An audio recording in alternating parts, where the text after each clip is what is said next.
This is the Nancy Stevens Lifestyle Show here on the New Horizon Radio.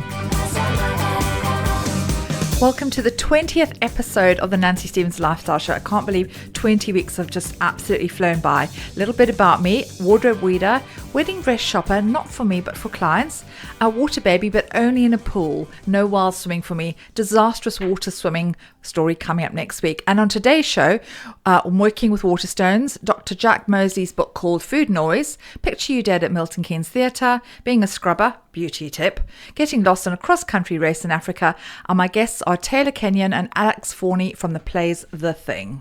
And I'm talking theatre. I'm doing a theatre review, actually. So I'm talking about Peter James' stage adaptation of Picture You Dead, adapted from the best-selling novel of the UK's #1 crime writer, Peter James. This has embarked on a major UK tour, which was on at Milton Keynes Theatre last week. The iconic character of Roy Grace returned this May in the new, as I say, stage adaptation of Picture You Dead, and I loved the TV series called Grace, starring John Sim, and it was interesting to see how it translated from screen to stage, because sometimes it's the other way around. If I'm really honest, I think I prefer the screen version. I think it's much quicker, it's faster pacing, and I guess you can do more, but it was really interesting to see the sort of the adaptation. This production featured a multi-star cast, including 2024 NTA winning actor Peter Ash, who returned to the stage following his acclaimed and unforgettably emotional exit from Coronation Street. Fiona Wade, who after 11 years in Emmerdale took to the stage in 222 A Ghost Story, and West End favourite Jodie Steele, who's been in Bonnie and Clyde, Wicked, Six, amazing sort of West End legend really, stars as one of the and also starring with one of the nation's favourite TV doctors, George Rainsford, who's been in Casualty and Call the Midwife, and he returned to reprise the role of DCI Roy Grace. And Peter James said, it's truly incredible for me to see the 7th stage adaptation of my books coming to theatres in 2025. I'm so grateful to the hundreds of thousands of people around the country who've come to their local theatre and enjoyed the plays over the last 20 years. And I'm thrilled to tell you all that personally, I think this brand new play is the best one so far. The story was inspired, it's really interesting actually, the story was inspired by Peter's meeting with a real-life art forger and now acclaimed copyist David Henty, set in Brighton of course, and DCI Grace investigates a cold case that leads him to the rarefied air of fine art, but beneath a respectable veneer lurks a dark underworld of greed, deception and murder. When an unsuspecting couple unwittingly buy potentially long-lost masterpiece in a car boot set, I mean, as if that's really going to happen. I mean, all car boot sets I've ever been to, people are scrabbling over a £2 jumper. I mean, seriously. Anyway, they discover their dream find is about to turn into their worst nightmare, and only Grace can stop them from paying the ultimate price. It's a really interesting foray into the art world. I find that absolutely fascinating, talking about different artists as well. Roy Grace is a crime fiction phenomenon, and the books have sold over 23 million copies worldwide, and as I say, previously adapted for 6 hugely successful stage productions and transformed into the aforementioned amazing Grace, no pun intended. Peter James has 20 Sunday Times #1 best-selling crime novels to his name, cementing the adaptations of his Grace books as the most successful modern-day crime franchise on stage since Agatha Christie. That is no mean feat. But as I say, Picture You Dead is on tour around the country, and it was on at Milton Keynes Theatre last week, and I really enjoyed it, but if I'm honest, I preferred the screen version. And I'm doing my Working with Waterstones section. And firstly, I'd like to say a huge thank you to Steph Farrell at Waterstones for helping me pick the books that I get to pick, because every time I go into Waterstones, which I absolutely love, it's literally my favourite place in the world, I'm just so overwhelmed by the sheer volume of books in there, and Steph does me such an enormous favour by picking some books for me, because otherwise I'd still be in there 6 hours later. Obviously, I do have a say in what is picked, but she will suggest their pick of the month for Waterstones or books that are trending. So that does sort of help steer me in the right direction. So thank you, Steph, for, as I say, for helping me pick some amazing books. Anyway, this book of the month is Food Noise, and it's by Dr Jack Mosley. And I just wanted to say, and it's really, I don't want to get emotional about it, but I was such a big fan of his father, Dr. Michael Mosley, huge fan of his Just One Thing podcast. And I love the fact that he just put himself out there in the name of science and did all these incredible experiments on himself, as I say, in the name of science. And When he went missing last year in the Greek island of Simi, it was for me, as such a big fan, the world stood still for those 6 days or 5 days that they were looking for him. And obviously, we know the outcome. It was just terribly sad. And it felt so weird because I'd been in Simi just 6 months previously, and I could envisage the route that he'd been on. So it was just such a sad loss of an amazing person's life cut short too soon. I think he was only 62. But the good that Michael Mosley has done for thousands and thousands of people all over the world, helping them reverse their diabetes through sort of intermittent fasting and the Fast 800 books that he's written with his wife, cannot be underestimated. So I read this book, and Dr. Jack Mosley, who is his son, who's following in his footsteps, said his dad would have written this book if he was still alive. And that was really, really poignant, actually. But Food Noise is, I say, a very interesting book, actually, because as someone who's battled with food noise for a very long time, this book was a really interesting read. As a year ago, I was desperate to lose weight. I just couldn't lose weight, and I tried everything. And I had actually considered weight loss drugs. And what this book does, actually, is talk about weight loss drugs objectively. Obviously, Ozempic, Wegovy, Mounjaro are said to be the biggest medical breakthrough in decades. They banish food cravings. Subsequent weight loss is rapid, and the drugs are said to bring many additional health benefits. But one question remains: is how do you lose the weight well and sustain it for life? And what Dr. Mosley does, he weighs up the pros and cons of these so-called miracle drugs, and building on the legacy of his father, he combines his medical insight from leading experts with practical advice and real life stories from those who've experienced the highs and lows of the GLP-1 drugs. Critically asks the questions that few are actually addressing, like, are you losing fat or muscle? How can you meet your body's nutritional needs? And how can you embrace a lifestyle that nourishes both body and mind? And this book really, really will help you. It helps you kind of understand the science, and he explains how the drugs work and asks, are they a game changer or a health hazard? It shows how to transform your diet as well, which is really interesting because there's a 7-day meal plan in here with 50 delicious recipes supplied as a PDF and an audiobook as well, which is great.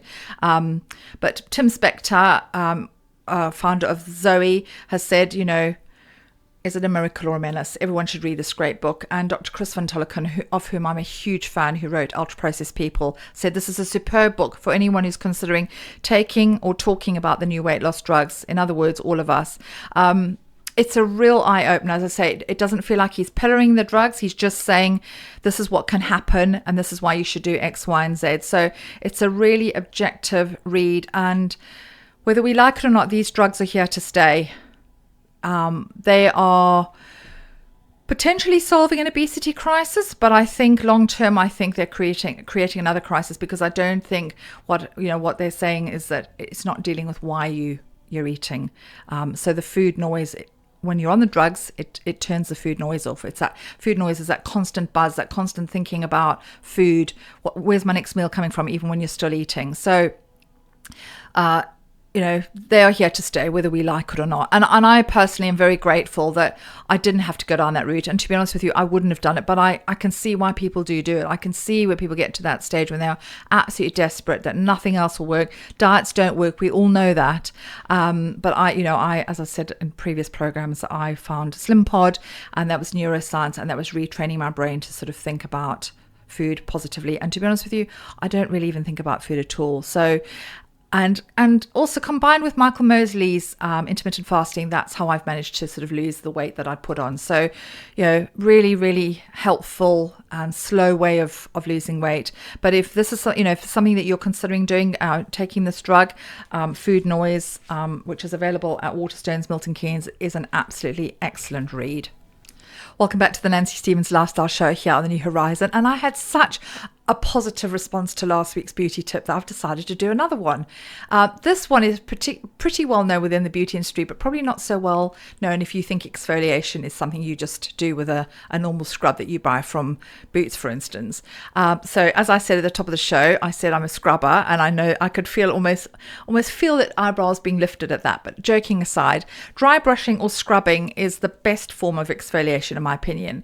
So if you're not sure what dry brushing is, your skin, it's a daily fully body massage with a dry self-bristled brush or scrub or anything like this. These little gloves you can get at Poundland. They literally are £1, and as I say, you can just pop them on before you shower, and you just exfoliate, and you just sort of rub up and down circular motions, and or you can use this. I got this in Greece, but you can buy these sponges here, and so I never wetted it. I always do it dry, and that's the whole point of it. And the benefits of dry brushing or scrubbing have gained so much traction for a reason.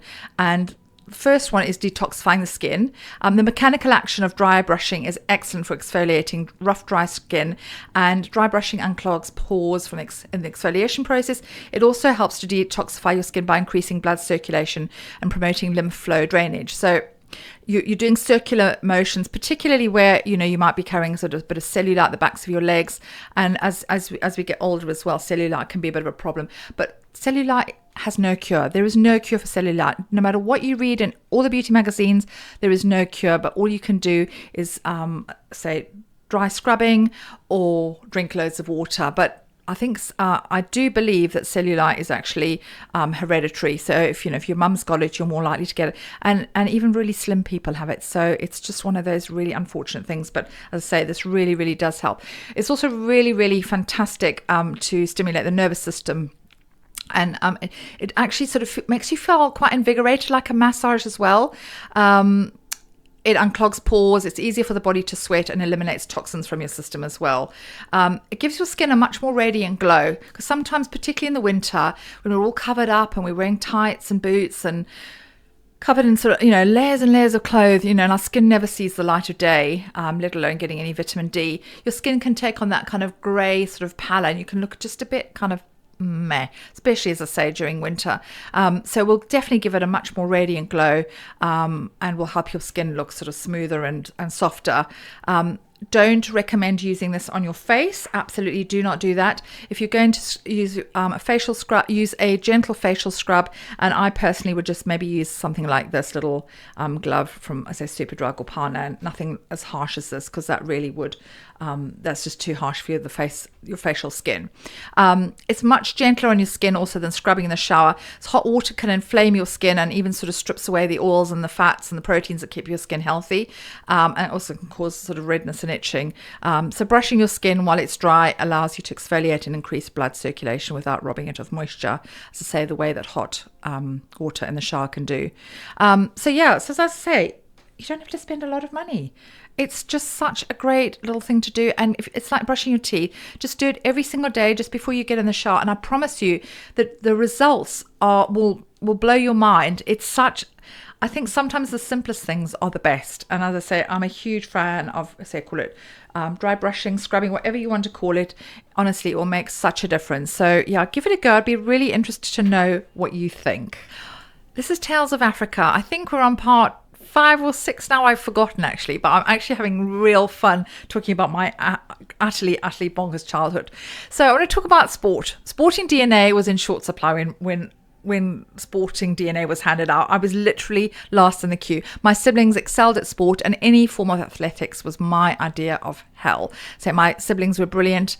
My brother played hockey for the Isle of Wight. My sister was a promising gymnast. She swam like a fish.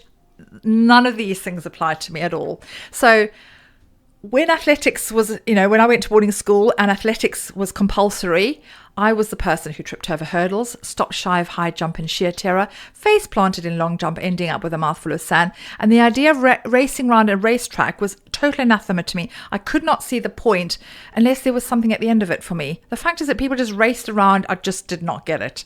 So if there was an incentive like an ice cream or even a pat on the back, I would have loved it, but there was an awful lot of shouting from PE teachers and not of the encouraging kind. I was a person who never ever got picked for netball, as I was too short, and the hockey girls utterly terrified me. There were all these big bruising girls with wielding these sticks, and I was terrified of having my shins whacked. So just hockey, we were very much a hockey school, and utterly terrifying. I really wanted to be part of the hockey crew, but they were terrifying. But the worst was yet to come when on sports day, in another horrendous act of humiliation, I had to take part in the cross-country race. The secret to long distance is to pace yourself. Well, for those of you who know me, pacing myself is not in my vocabulary. It's just not something I do. I'm definitely go hell for leather and then I just run out of steam. So that's what I did. I went as fast as I could at the beginning and then unsurprisingly began to tire very quickly. My 10-year-old legs just were used to climbing trees and just being a kid, really. I say there was no athleticism in this body at all. So everyone's starting to overtake me, running a lot quicker, and suddenly I couldn't see the rest of the competitors. And I was like, okay, what's going on? So I carried on running, and it's getting hotter and hotter and hotter, and then I can't see anybody in front of me. Now I'm really scared. And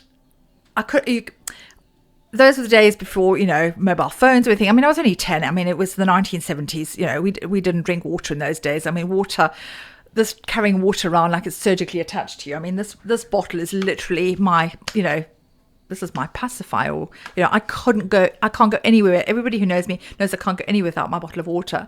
So nobody drank water in the 70s. And, water was for showering in. And, we lived in a drought zone. Water was rationed severely. So, again, water was in short supply. So the idea of drinking water just wasn't a thing. So I'm no longer running now. I'm scared. I can't see anyone in front of me.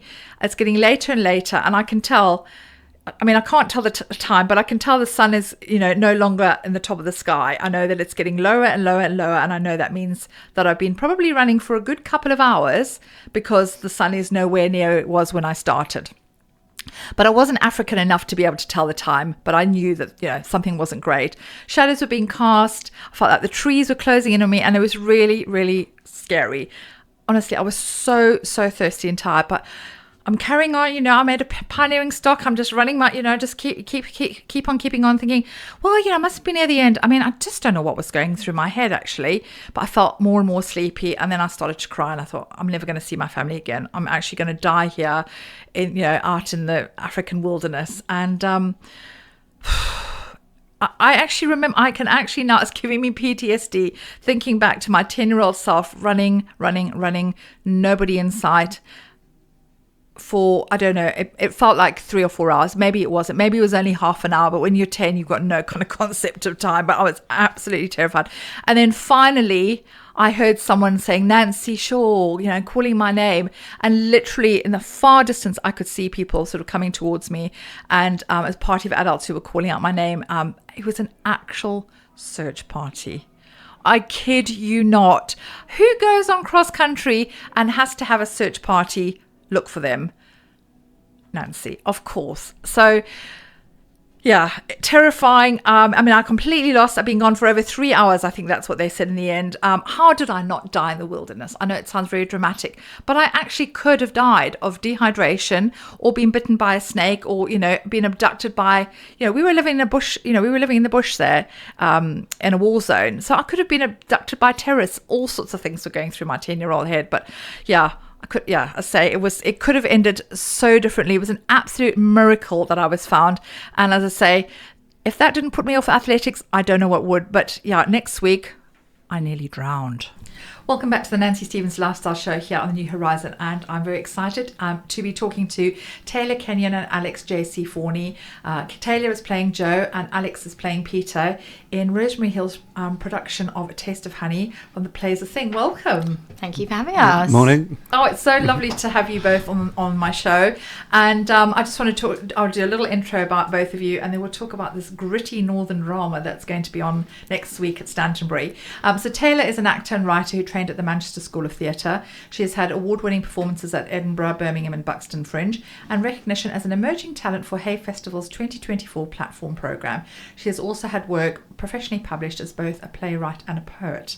So multi-talented. And when you're performing, you have to have more than one string to your bow, don't you? Yes, I think so. Yeah, to kind of keep it going and maybe try and be in control of something. The writing's helpful with that, and keep your craft going as well in those kind of dead moments, shall we call them? Which can be more like dead hours, dead days, dead months sometimes. Yeah. So we were talking off air about that. And Alex trained at Rose Bruford and has since worked in various roles as an actor, director and presenter and writer, as well as backstage.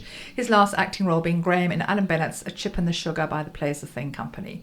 Welcome. Hi. So Rose Bruford, serious acting place, isn't it?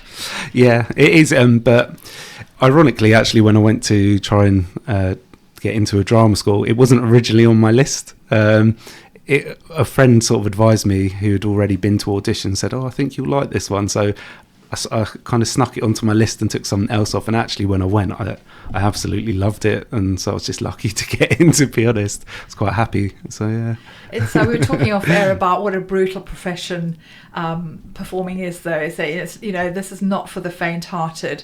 And obviously you've got many strings to your bow. And obviously you do too. I mean, you're obviously doing, obviously directing and acting as well as writing. You have to do that, because gone are the days when you could just be an actor, darling, and just wait for the roles to come in. You have to, they call it triple threat. I mean, you have to have about 15 strings to your bow, don't you? Yeah, absolutely. And even then, it doesn't guarantee work. I think a lot of people try to do a lot of self-work, which is really good, and actually it does have its place as well. I think it's really important that actors also have the chance to have their own voice. I think everyone's aware, unfortunately, it's getting harder and harder, particularly after COVID. It feels like whenever there's austerity or something going on, the arts are automatically the things that are cut, even though it's one of the biggest revenue earners for the UK, which is crazy. But it just removes so many opportunities for people.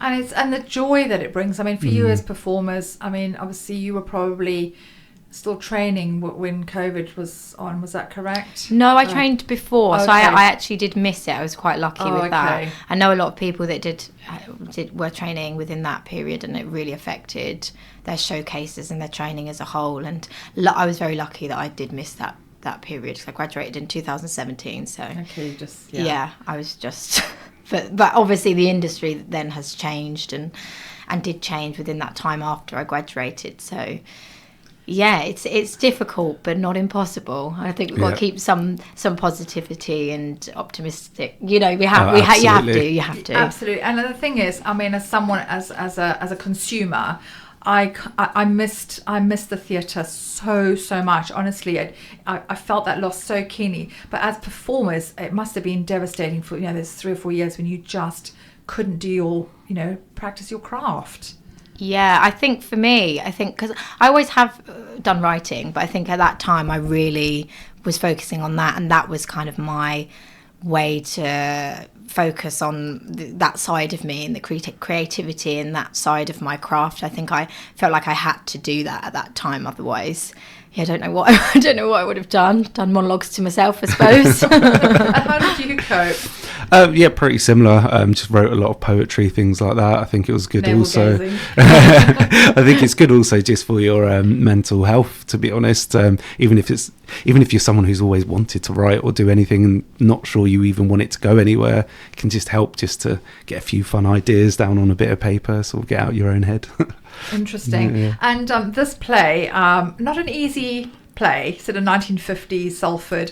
Tell us what the premise is, either of you, who wants to say, because this is gritty stuff, isn't it? Well, you say that, but it is actually really funny. Okay, good. So I think there is a misconception that it is gritty, and it does have I don't want to say heavy themes. It has important themes that are still relevant now and were certainly really topical at the time in the late 50s. But it is really witty. It's really funny. The characters in it are so well written, aren't they? Yeah, they're really well written.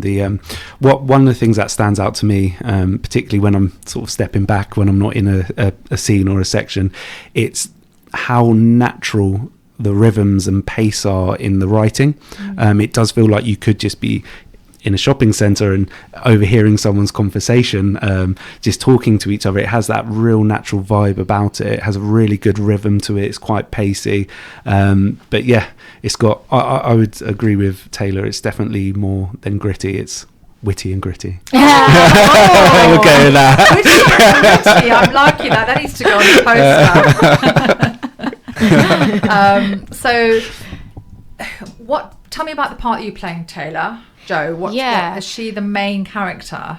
Yeah, I think all of the characters, like we said, are all really well written and have their place within it. So I'm kind of reluctant to say the main character, but I suppose if you're talking about stage time, then yes. So she is the daughter of Helen. And again, we were just talking about how not to give things away, weren't we? You do follow her journey, living as a working class woman, as working class family at the time, and she's very ahead of her time as a character. So she falls in love with a young black man. She has a young gay friend, and it explores those themes. And she's kind of the character that brings all those things together, if you like, so kind of runs the plot in that way. So I guess in the 1950s, obviously that was taboo. Yeah. So therein lies the theme really of the difficulties faced by her. Hugely. It was just hugely taboo. All of those things, even like position of women as well, and having these really strong, funny, outspoken female characters on the stage at the time would have been really shocking, let alone the other themes of the kind of exploration of racism and homophobia at the time. So Sheila Delaney was hugely ahead of her time, and I also think it was a big risk for her to put that on at the time. Still relevant now, as we say, sadly. But yeah, at the time, it was illegal to be gay, and relationships, with black people and how they were treated was just awful in those times. We've been doing a lot of research, haven't we, actually, to get into the world of it. Yeah, I think because there was a lot going on in the 50s as well. So like Taylor mentioned, there's lots of issues around racism, sexism, homophobia, women's role to play in the world. And at the same time, it was obviously coming out of the war. It wasn't long before that rationing was starting to disappear. They felt like there was quite a split in society generally, where you were getting a bit more of a class divide. People were either jumping on that sort of bandwagon where there was more commercial opportunities popping up, and the rich were sort of dividing off from the poor, and there was quite an obvious difference between it, particularly in areas like Salford, where there's several references to slums and places like this that were still about in certain areas. So there was quite a few, I suppose, a lot of disparity between areas, and like Taylor just said, unfortunately, it feels like some of that is still relevant. And if we did start going away from it, unfortunately, over the last few years, dare I mention Brexit and COVID and those sorts of things, it feels like it's brought up a lot of this from the underbelly of society again. So I think it's very, very relevant today, maybe in slightly different guises, but yeah, unfortunately it is. But as you say, it's scary that this is something that is still relevant today. Alarming rates of homophobia are still being displayed, and particularly towards performers. I've seen shows, and I'm sure shows have had to close, or they've had to eject members of the audience for homophobic slurs, and I just find it astounding that we're even having to discuss the colour of someone's skin or their sexual preferences. But we are, and it's good that this is making us think. She was obviously, as you say, a very progressive writer, and but it is sadly still a bit of a reflection of today's society. So it sounds like a very thought-provoking play, and Rosemary does pick some really interesting plays, and working with her. I mean, tell us what that's like working with Rosemary, because she's the ultimate consummate professional, isn't she? Yeah, definitely. She expects you to have high standards, which is great, because you know where you stand. But she is a brilliant director. She's very funny and witty herself. And I think that really helps for a play like this. She can really understand and unearth those little gems that are in there of comedy and things, but also make it feel very natural and allow the actors to explore and to find and see what does and doesn't work in this world as well. She gives you like a really nice structure that is solid. You know what you've got to work in, but you're allowed to play in it. Yeah. Is that a good way of explaining it? I feel really safe with her as a director. I think that would be the kind of way I would talk about Rosemary. And I think as an actor, it is a blessing, because she does give you that space to play, as you said, whilst giving the structure of, we do a lot of research on the world and kind of building that and having open conversations about the characters and things. So it's a really safe space for an actor where you can go in with ideas. And as a cast, I think we've all bonded really well, and that's due to her and the space that she creates. I mean, she's an absolute phenomena. She really is. I mean, her passion for performing and directing and writing is extraordinary. And, she's so busy. She couldn't come on today, and I'm obviously delighted to meet you guys. But she is such a professional. I mean, I've known Rosemary a very, very long time. And her shows are superb, absolutely superb. I saw Abigail's Party about, 8 or 9 years ago, and as a lover of the film, Mike Leigh's film, which is, it's like an iconic film, I'm thinking, oh, well, how is this going to compare? It was utterly phenomenal. It was one of the best productions of anything I've ever seen, hands down. And she, as you said, she has such a brilliant way of extracting the very best from her performers, but giving you creative license to be yourselves as well. And that's the sign of a good director, isn't it? Yeah, I would definitely agree with that, and I would reiterate what Taylor just said. You feel safe in the space, and that I think is very, very important. Yeah, also the design, obviously she oversees that and does that as a director too, like the set, the costumes, the sound design, the lighting design, is amazing as well. It's amazing. It's definitely going to be visually amazing. Yeah. If for nothing else, come to watch all the other bits, all the other bits that Rosemary's got going on, and with the set, like you said, it'll look amazing. But as you say, it's her attention to detail. And at Abigail's Party, I felt like we were back in a 1970s sitting room, and everything, the drinks, the music, everything, the fashions were just spot on. And I love that attention to detail. And as I say, as someone who loves theatre, I was just, I'm really, really excited about watching the show. I'm very, very excited. And also, it's pushing me out of my musical theatre comfort zone. Alex, can you tell me about The Play Is a Thing? Because it's so brilliant. But for people who don't know what it is, explain to the listeners, please. Yeah. So The Play Is the Thing is Rosemary Hill's theatre company. One of her companies, she has two. She also has Pepper's Ghost, which is a community theatre company which helps to give actors locally, people who might want to put their hand in to try acting for the first time, people maybe getting back on the ladder, just an opportunity to sort of go back out there again. So that's her sister company. But The Play's the Thing is her professional company where she'll do plays like A Taste of Honey.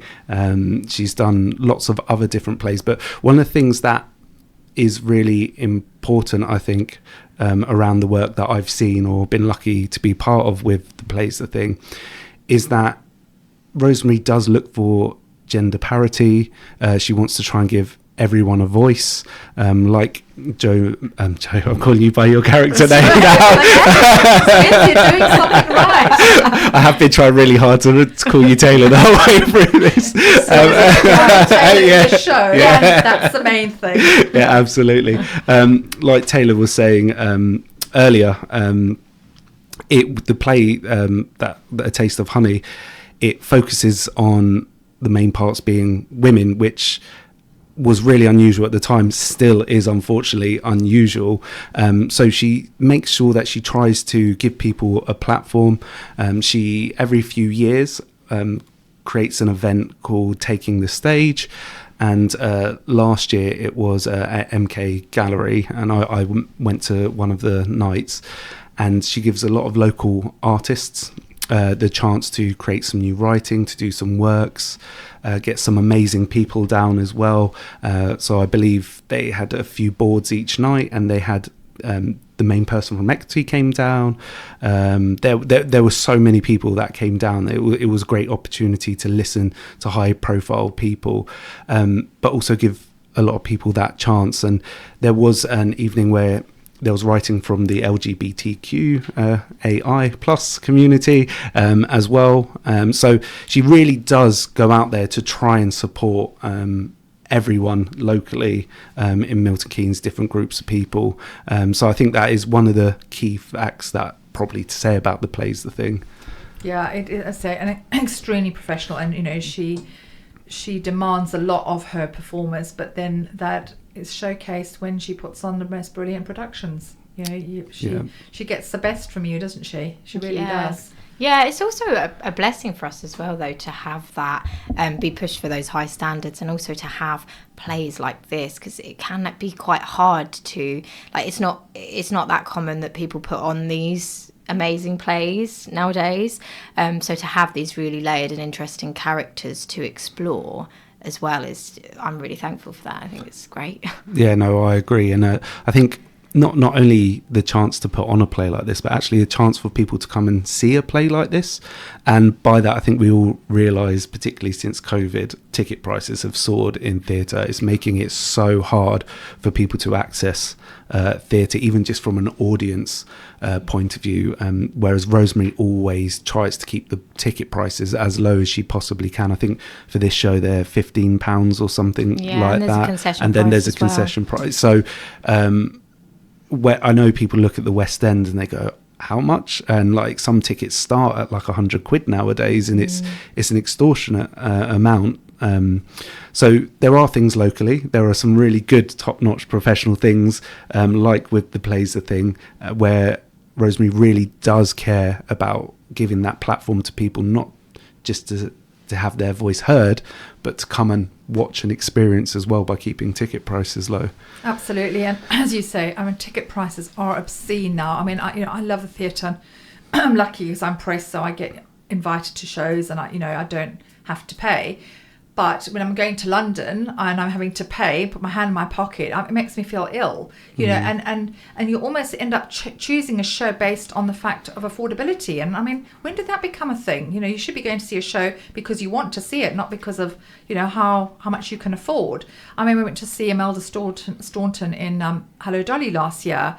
Outstanding. I mean, I've never seen a performance like it. I mean, she's an extraordinary powerhouse. You know, you look at this tiny 5-foot woman just playing this, you know, this huge character Dolly, and she's holding court on stage so beautifully at the Palladium.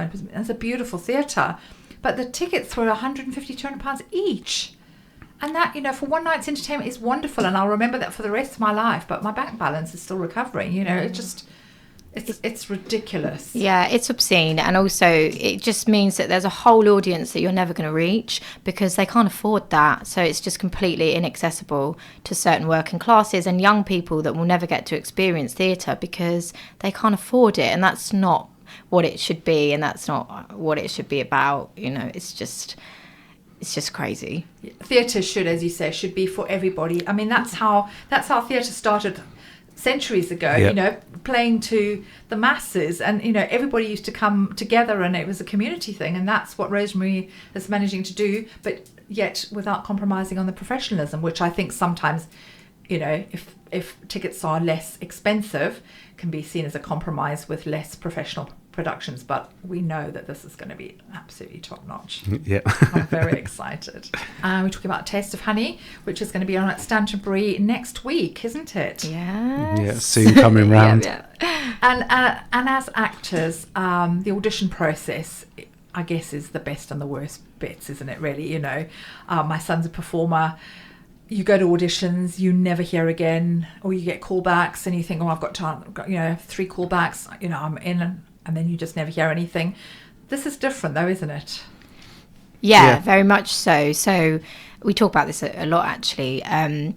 You do, as you just said, get some auditions where you kind of prepare for weeks, go in for 5 minutes, come out and never hear again. And that's not great. That's not really like soul food for an actor, but it's just part of the job.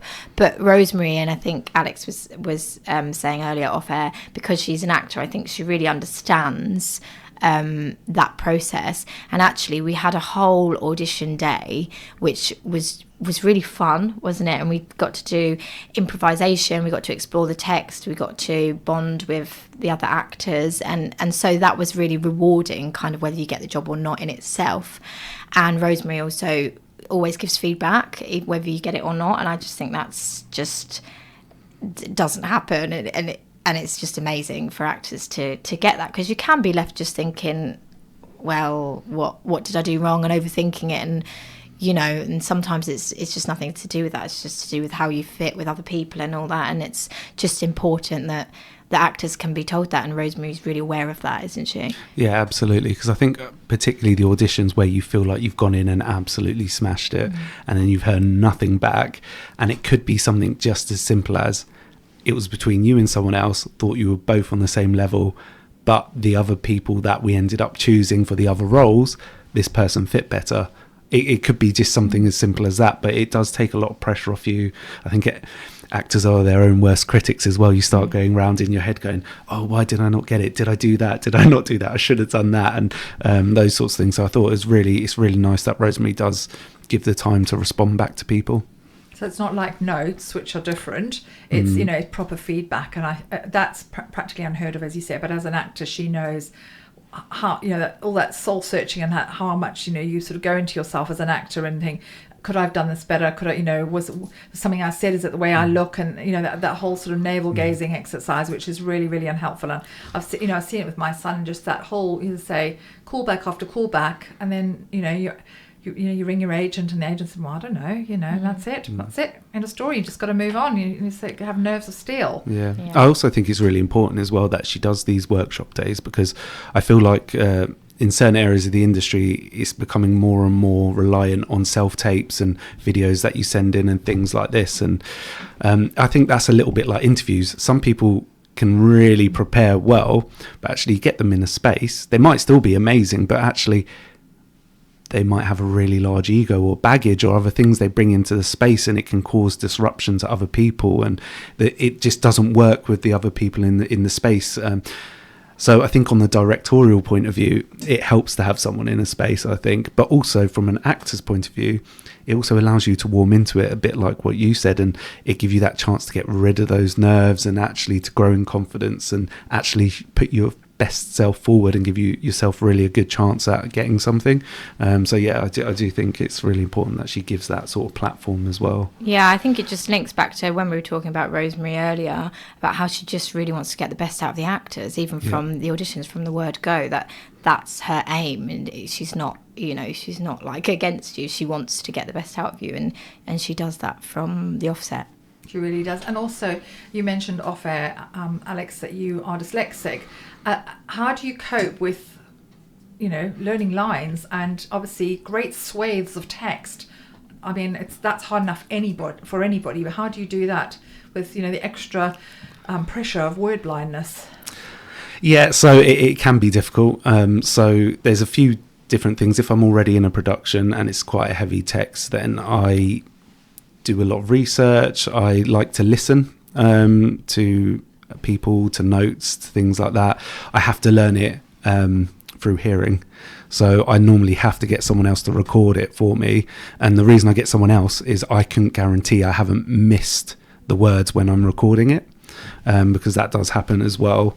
On the occasions I have attempted to try and do it, because I haven't been able to get someone else to do it for me, what I found is I would remember the lines, but actually a lot of the sentences were back to front, which is quite interesting. But yeah, so it can prove difficult at times. When it comes to the learning lines, as I said, you find your own way. For me, it's through listening, so I can get people to try and record that for me, or like speak to me my lines so I can learn it. However, when it comes to auditions and things, it can be a bit more daunting. It can be more difficult. Sometimes you get sight reading tasks, things like that, and you might not even be aware they're going to take place.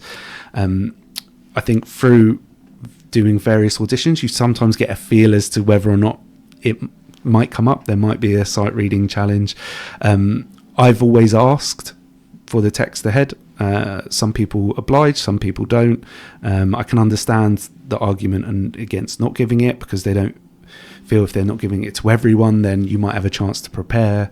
But generally people are quite happy for a few hours before to try and give you a text to look over if there is something, because I think similarly, like Rosemary, generally speaking, the directors want to see the best actors in the audition, so they want to give you that chance. But yeah, I think I discussed. I was in one show where I got one of the main parts, and it was the first rehearsal, first day, and we were just doing a full read through. and it was the worst my dyslexia had been in years, and honestly years. I could barely keep the words static on the page, and I came out feeling so awful. I was like, oh, people are going to think I shouldn't be here. Like that's the way it makes you feel. And I think in those situations, for anyone out there who wants to do acting or is in a similar situation, find a good couple of core network that you can speak to. Just let it out, go through it, take a breath, and then just try and go back in fresh head and sort of try again. So, so advice to aspiring actors: don't give up. There are ways around it. There's always a way around it. And so if you've got supportive directors like Rosemary, you will succeed. So tell us about dates, venue, and where we can find you on social media, and why we should come and see this amazing show. No pressure. Oh, okay. I've been sitting here trying to think of a slogan that can match witty and gritty, but I haven't quite got there. So I will just kind of reiterate that it is really funny. It is moving and it is poignant, and it does have those themes that we discussed, but it is really funny. It's really entertaining. It's so well written. The relationships are so interesting for all the characters. The set's amazing. The costumes are amazing. The sound's amazing. Hopefully we'll be good too. We will. So yeah, as a full production, it should be just a great night out, to be honest. Yeah, absolutely. I just have to reiterate the same words as Taylor, not Joe. It's great. Yeah, great. But I do also think as well, I can't remember the person who said it, it's gone out of my mind, but Rosemary often talks about theatre being 1,000 moments, 1,000 pictures, and she does look at it from that point of view. If you were just to press pause, she wants it to look beautiful, like a snapshot. Okay. And so I think that's a good way to sort of put out there. Yeah. So dates? Oh, yeah. So it's the 14th to the 17th of May. So next Wednesday to Saturday. I'll let you do the next bit. where we are. Yeah, so Stantonbury Theatre is an amazing venue. It's around 200 seats. The stage, from an actor's point of view, is incredible. It's just so vast, it's deep, wide. It's just an amazing playing space to be on from that point of view. It is an incredible venue. It is obviously one of those sort of fringe venues out in Milton Keynes, and it's, with the time, I really, if nothing else, just adding on to the play, obviously come to see the play, it's going to be brilliant, but come to support Stantonbury Theatre as well, because these sorts of theatres aren't going to exist much longer if people don't actually go there, because times are getting hard and they're going to find it harder and harder to survive. So the play is a thing. Tickets on Stantonbury Theatre website, and also play is a thing to get tickets. Absolutely looking forward to that. It's been an absolute pleasure to have you both on my show. Thank you so much. Break a leg. Cheers. Thanks for having us. It's been great. And next week I have got local author, best-selling author Sarah Pinborough, talking about her latest novel. I'm Nancy Stevens. This is a Nancy Stevens Lifestyle Show. If you'd like to be a guest on my show, please drop me a DM on Instagram _NancyMK, and I would love to hear from you. Thank you so much for listening, watching on whatever platform you choose, and you have an amazing day.